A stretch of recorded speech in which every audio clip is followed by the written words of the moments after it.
আসসালামু আলাইকুম বন্ধুরা, আপনারা সবাই কেমন আছেন? আশা রাখছি আপনারা সবাই অনেক ভালো আছেন। তো আমি আজকে একটা ইন্টারেস্টিং ব্যাপার আপনাদের সাথে শেয়ার করতে যাচ্ছি। আপনারা তো জানেনই আমি থাকি হচ্ছে কাম্বোডিয়া। আর কাম্বোডিয়া নোমপানে আমি থাকি, যেটা হচ্ছে মেইন সিটি। আর মেইন সিটিতে আছে একটা রিভার, যেটার নাম হচ্ছে মিকং রিভার। আর এই মিকং রিভারের চারপাশ জুড়ে সবসময় বিভিন্ন ধরনের আচার অনুষ্ঠান সবকিছুই হয়ে থাকে। এটা হচ্ছে মেইনলি শনিবারে হয়ে থাকে, এটা তাদের সাপ্তাহিক ছুটি।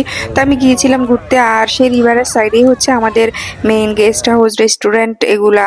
তো সেক্ষেত্রে আমার ঘোরার অনেক সুবিধা হয়। তো যাই হোক, আমি গিয়েছিলাম একটা ঘুরতে, আর মাঝে মধ্যে আমি গেলে এদেরকে দেখি। এরা হচ্ছে থার্ড জেন্ডার। তো থার্ড জেন্ডার মানুষ হলো, এদের অভিজ্ঞতা বা এদের আগ্রহ দেখে আমি খুব নিজেও অনেকটাই অনুপ্রাণিত। তো আমাদের দেশে যেমন মিস ওয়ার্ল্ড লাক্স সুন্দরী, মানে সুন্দরীদের প্রতিযোগিতা হয় আর কি, ঠিক এদের দেশেও এরকম একটা অনুষ্ঠান হয় বা মিস সুন্দরী যে প্রতিযোগিতা হয় আর কি, ওটার নাম হচ্ছে মিস কসমো। তো এরা সবাই হচ্ছে সেখানকার অংশগ্রহণকারী আর কি। তো এরা এখানে এসে মিকং রিভার সাইডে এসে এরা এদের মানে অভিজ্ঞতা সবাই প্র্যাকটিস করে আর কি। আর আমি প্রায় গেলেই দেখি, তো আজকে আপনাদের জন্য ভিডিও করে নিলাম।